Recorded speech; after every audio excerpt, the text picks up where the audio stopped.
अब देखो, अब हम बात करेंगे एवरेज एटॉमिक मास की, यानी औसत परमाणु द्रव्यमान या औसत परमाणु भार। एवरेज का आपको नॉर्मल मतलब पता है। एवरेज जब भी वर्ड आता है तो आप लोग क्या करते हो, मान लो एक क्लास में 10 बच्चे हैं, ठीक है, सभी की हाइट क्या अलग है। आप सबकी हाइट पहले क्या करोगे, मेजर करोगे 10 बच्चों की, और उसको डिवाइड क्या कर दोगे, टोटल नंबर ऑफ स्टूडेंट से कर दोगे, तो आपके पास एवरेज निकल जाएगा। यहाँ पर एवरेज वैसा नहीं है, यहाँ पर क्या है, वेटेड एवरेज लेते हैं। यहाँ पर जो एवरेज होगा वो कौन सा होगा, वेटेड एवरेज। अब वेटेड एवरेज को मतलब समझो, इसकी कहानी को समझते हैं। एवरेज एटॉमिक मास है क्या?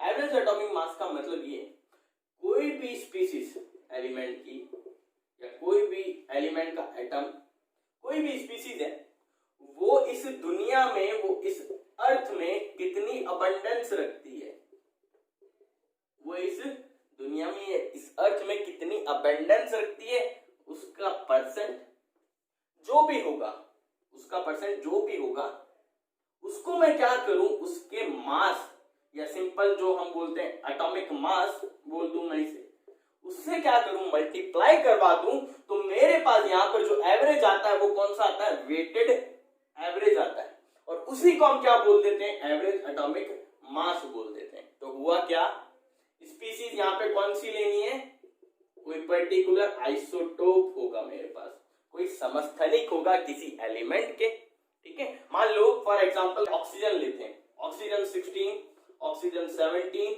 ऑक्सीजन 18, ये 3 आइसोटोप हैं मेरे पास, किसके, ऑक्सीजन के, किसके, ऑक्सीजन के। और इनका परसेंट भी क्या है, मान लो मेरे पास गिवन है, ये इनका क्या है, अबंडेंस है, परसेंटेज दे रखा आपको, और मेरे को पता है इनका जो एटॉमिक मास होता है वो क्या है, ऑक्सीजन 16 का 16, इसका 17, इसका 18। अब मुझे क्या लेना है, इनका ऑक्सीजन का एवरेज एटॉमिक मास निकालना है, फाइंड करना है। तो मैंने आपको बताया ये जो एवरेज एटॉमिक मास होता है किसी भी एलिमेंट का, वो क्या होता है, वेटेड एवरेज होता है। क्या होता है, वेटेड एवरेज। अब इसको निकालने का तरीका क्या है, जो भी अबंडेंस होगी इनकी नेचर में या अर्थ में, जो भी अबंडेंस यानी किस परसेंट में या किस मात्रा में ये अर्थ पर मिलते हैं, उसका परसेंट लूंगा, और इस परसेंट को क्या करूंगा, उस स्पीसीज के, उस आइसोटोप के एटॉमिक मास से क्या करूंगा, मल्टीप्लाई कर दूंगा, और सबको क्या कर दूंगा, सम अप कर दूंगा। यानी हुआ क्या, मैंने क्या लिया, ये किसका है, अगर मुझे average atomic mass find out करना है, मैं क्या करूंगा, ऑक्सीजन 16 का जो अबंडेंस है, इसको इसके एटॉमिक मास से मल्टीप्लाई किया, प्लस ऑक्सीजन 17 का, इसको इसके एटॉमिक मास से मल्टीप्लाई किया, प्लस ऑक्सीजन 18 का अबंडेंस परसेंट इनटू इसके एटॉमिक मास से क्या किया, मल्टीप्लाई किया। तो ये मेरे पास क्या आ जाएगा, एवरेज एटॉमिक मास आ जाएगा। तो एवरेज एटॉमिक मास का मतलब क्या हुआ, किसी भी एलिमेंट का जब आपको एवरेज एटॉमिक मास निकालना होता है तो आप लोग क्या करोगे, उसके आइसोटोप के, उसके आइसोटोप की अबंडेंस और उसकी मास का मल्टीप्लाई कराओगे, तो आपके पास क्या आ जाएगा, एवरेज एटॉमिक मास। तो यहां से अगर मैं इसको सॉल्व करूं तो ये देखो, परसेंट ऑक्सीजन 16 का कितना है, 99.76, इनटू क्या करूंगा, इसका atomic mass 16, plus oxygen 17 0.04 into 17, plus 18 वाले का कितना है, 0.20 इनटू 18। देखो ये सब परसेंट में परसेंट चल रहा है, इसको हटाऊंगा अपॉन 0, इसको हटाऊंगा अपॉन 0, इसको हटाऊंगा अपॉन 0, तो इसके पूरे में क्या लिख दूं मैं, 100 कर दूं। बात एक ही है। अब इसको जब हम सॉल्व करेंगे तो हमारे पास आंसर कितना आएगा, 16 AMU बोल दूं या 16 यूनिट बोल दूं मैं, बात एक ही है। बात क्या है, एक ही है। तो आप इसको यूनिट लेके चल लो, वो ज्यादा इजी रहेगा। तो यहां पर हमने क्या निकाल लिया, ऑक्सीजन एलिमेंट का जो एवरेज एटॉमिक मास था वो निकाल लिया। अब सुनना, यहां पर आपने 10th क्लास में पीरियोडिक टेबल पढ़ी है, वहां पर अलग अलग एलिमेंट के क्या दे रखे होते हैं, एटॉमिक मास दे रखे हैं। वो सारे के सारे क्या हैं, एवरेज एटॉमिक मास है।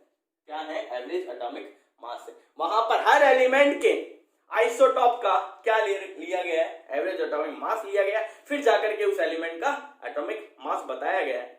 ठीक है, जैसे क्लोरीन होता है, क्लोरीन का क्या होता है 35.5, ये हम पढ़ते हैं। तो वहां पर क्लोरीन के जो आइसोटॉप है उनका एवरेज एटॉमिक मास लेकर के बताया गया। ऑक्सीजन है, ऑक्सीजन के एवरेज एटॉमिक मास लिया गया उनके आइसोटॉप से, हाइड्रोजन उसका भी क्या लिया गया, एवरेज एटॉमिक मास लिया गया, सभी का क्या लिया गया, एवरेज एटॉमिक मास लिया गया, फिर हमें बताया गया। तो आपको ध्यान हो जाना चाहिए एवरेज एटॉमिक मास का मतलब क्या होता है। एवरेज एटॉमिक मास का अगर डिफाइन भी करते हैं तो सिंपली मतलब यही होता है, किसी भी एलिमेंट के जो आइसोटॉप्स होते हैं, किसी भी एलिमेंट के जो आइसोटॉप्स होंगे उनका अबंडेंस देखेंगे हम अर्थ में कितना है, उसका जो परसेंट आएगा यानी जो उसकी अबंडेंस होगी उसको मैं डायरेक्टली किससे मल्टीप्लाई कर दूं, उसके सिंपल एटॉमिक मास से, वही में क्या होगा मेरा एवरेज एटॉमिक मास होगा। ठीक है, अब देखो अब हम बात करेंगे मॉलिक्यूलर मास और फॉर्मूला मास की, दोनों की एक साथ बात करते हैं, दोनों में डिफरेंस क्या है पहले उसकी बात करते हैं।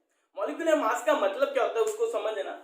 हमारे पास किसी भी सब्सटेंस का कोई मॉलिक्यूल है, फॉर एग्जांपल मैंने लिया मान लो वाटर लिया, ठीक है, या मान लो अल्कोहल लिया, कोई भी मेथनॉल एथेनॉल जो आपकी मर्जी है कोई भी उठा लो कंपाउंड, उस कंपाउंड का एक मॉलिक्यूल निकाला, ये वाटर का एक मॉलिक्यूल।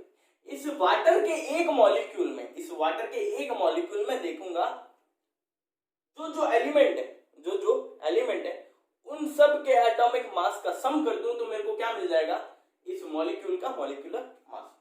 तो क्या हुआ, मॉलिक्यूलर मास कैसे डिफाइन करेंगे, it is the mass of all element present in a molecule, यही हुआ। तो क्या होगा यहाँ पर अगर मॉलिक्यूलर मास निकालूं तो हाइड्रोजन कितने हैं, 2 हाइड्रोजन प्लस 1 ऑक्सीजन, एक हाइड्रोजन का कितना मास होता है 1, 2 into 1 करूंगा प्लस एक ऑक्सीजन का मास कितना होता है 16 होता है, तो 2 into 1 2 प्लस 16 तो यहाँ आएगा 18 ग्राम।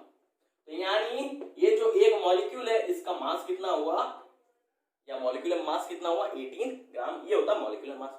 अब फॉर्मूला मास की बात करते हैं, ये तो बात कर रहा था किसी एक मॉलिक्यूल की, किस में, किसी कंपाउंड में, किसी कंपाउंड के, ये कंपाउंड होगा मेरे पास, मान लो आपके पास वाटर है, एक ग्लास वाटर है, कंपाउंड है मेरे लिए वो।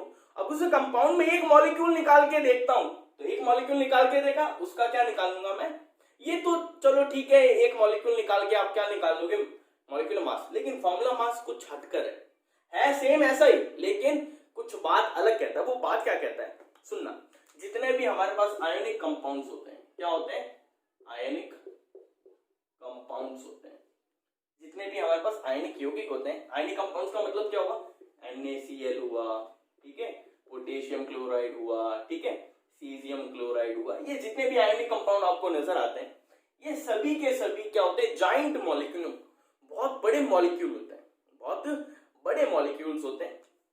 उसके साथ साथ यहाँ पर सुनना, इनकी अगर स्ट्रक्चर देखी जाए इन सब की, तो वो कैसी होती है, 3D स्ट्रक्चर होती है। कैसी होती है, 3D यानी त्रिविमीय स्ट्रक्चर होती है। अब 3D स्ट्रक्चर का मतलब सुनना, यहाँ पर आपको इमेज दिख रही होगी, इस इमेज में अगर आप ध्यान से देखो, जो एक सोडियम का आयन होता है वो 6 क्लोराइड आयन से क्या होता है, घिरा होता है, यानी 1 sodium ion is surrounded by 6 chloride ion. तो यहां पर ये एक अगर मेरे पास यूनिट है वो किसकी है, NaCl की एक यूनिट है। इस NaCl की एक यूनिट में खूब सारे क्या होंगे, Na होंगे और खूब सारे क्लोराइड प्रेजेंट होंगे, लेकिन उनका अरेंजमेंट कुछ अलग होगा। इसलिए उन स्पीसीज का मास निकालने के लिए हम क्या यूज करते हैं, फॉर्मूला मास यूज करते हैं, क्योंकि इसके एक मॉलिक्यूल में क्या होते हैं, खूब सारे Na और खूब सारे क्लोराइड होते हैं। इसलिए हम क्या करेंगे, इसका फॉर्मूला देख लेंगे। NaCl का फॉर्मूला क्या होता है, सिंपल Na और Cl। तो यहाँ पर Na का मास और क्लोराइड का मास का सम अप कर दो, वही आपका क्या हो जाएगा, formula mass. For example Na का 23, क्लोराइड का 35.5, इसको ऐड करोगे 3 2 5 5 3 8, 58.5 ग्राम, ये क्या हो गया, फॉर्मूला मास हो गया किसका, NaCl का।